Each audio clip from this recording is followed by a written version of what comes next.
എന്ത് മരേന്ദ്ര ബാക്കുപള്ളി ബാക്കുപള്ളി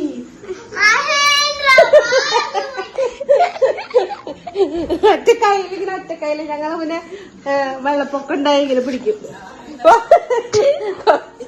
കൊച്ചി ചോദിക്കട്ടെ എന്താണ് നടക്കണം. അമ്മ അതാണ് ഞാൻ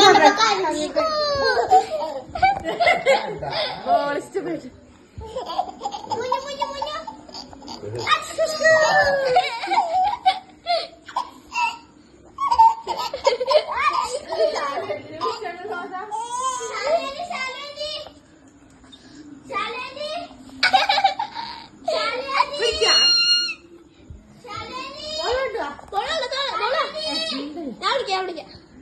അപ്പൊ വീടെടുത്ത